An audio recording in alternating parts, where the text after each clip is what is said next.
And so, yeah, judgment is interesting to think about in this way. Judging is something that we can, I think, use in helpful and also less helpful ways.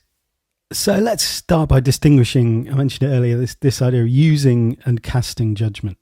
I don't know if they're the correct words to use in this context, but I'm going to use them just to help us think about two roles judgment plays for us. Using judgment is when we engage our critical thinking faculties to assess something against a set of standards or criteria and seeing how well things match up. Casting judgment, on the other hand, is when we indiscriminately throw judgment at something just because it's there. This is what we get when we think of judgmental people. We're talking about someone's tendency to judge anything, everything, anyone, everyone. You just know whatever it is that's in front of them, they're going to cast a judgment, an aspersion on it, using an unknowable set of standards.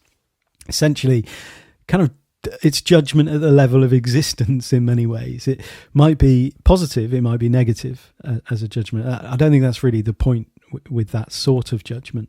The point is the fact that judgment is unsolicited and uncalled for, and also not tied to anything tangible. And we all do this. We all cast judgment, and we make value judgments based on our own stuff, like projecting insecurities and things like that onto other people, or just creating our own standards by which we assume everything should be assessed, but not necessarily knowing what those standards are. Using judgment, on the other hand, pins the judgment on to something agreed on by the person or the thing being judged. In a competition, for example, that's based on judgment, we know what the judges are looking for. We might not agree on their interpretation, but we have something to hold, we have the criteria, the standards to hold their judgment against. So we're on the same page in that sense. If a judge scores someone 0 because there was, it's just something about that person I don't really like, that's casting judgment.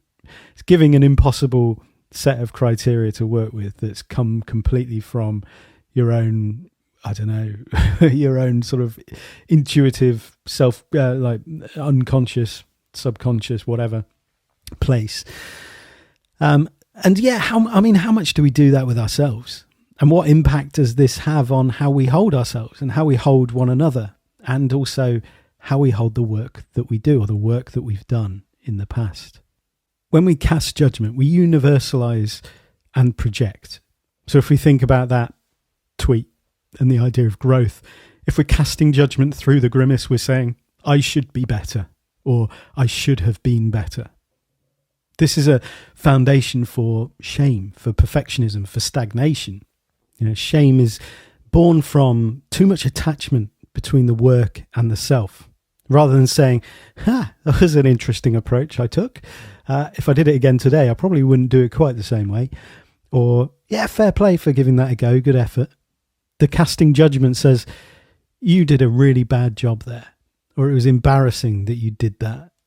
Or even on the flip side, you were amazing.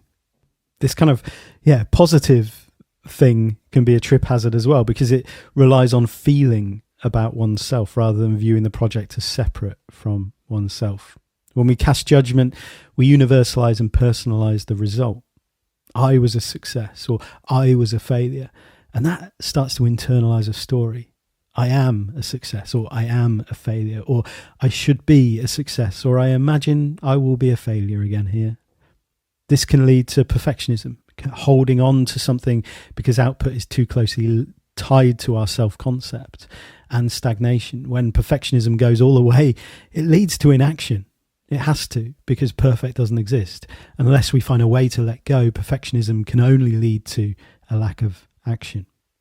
The irony with this tweet is that growth is only possible when we let go, and letting go becomes a lot harder when we feel like we're being judged, even by our future self, for what we're bravely putting out. So there are other ways to judge.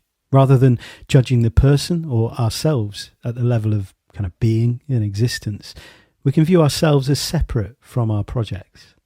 In fact, it starts by separating ourselves from our projects. This is a really simple yet difficult thing to do, especially when we're invested in what we're doing. whether it's our creative endeavors, our relationships, our work, or any kind of like intention or goal in life.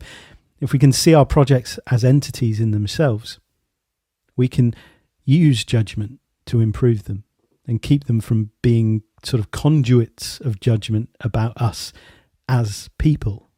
We need to see the project and say, this is not me. So when we have a feeling that, well, this could be improved, and then ask the question, how could this be improved? It's not following the sentiment that I should be improved. It brings me into the journey of improving the thing I'm holding. So whether we're looking at a relationship or a creative project or a business or whatever, and we're using judgment that says, this isn't quite working as I'd like it to, we can take a more objective look at it and say, what can I do to help improve this?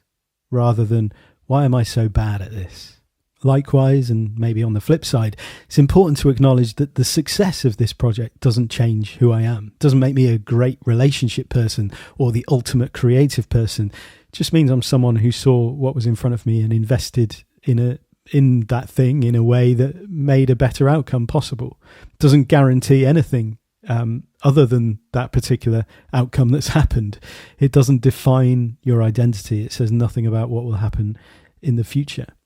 Another key part of separating ourselves from the project is embracing good enough, the sense that, well, this could be improved. That's got criteria attached. We know what we are trying to improve, what we are improving, and where we're taking that process. If we can't define improved, then we're casting judgment rather than using judgment. And by this definition, I see using judgment as giving us concrete anchors to understand what improvement looks and feels and sounds like. We know what's missing or where we're going to need to sort of refine. We can identify options from there to either experiment with or implement immediately that's going to bring about, the possibility of that desired improvement. And we're going to know also, we're going to have parameters, we're going to have the ability to measure, when is good enough? When is this finished?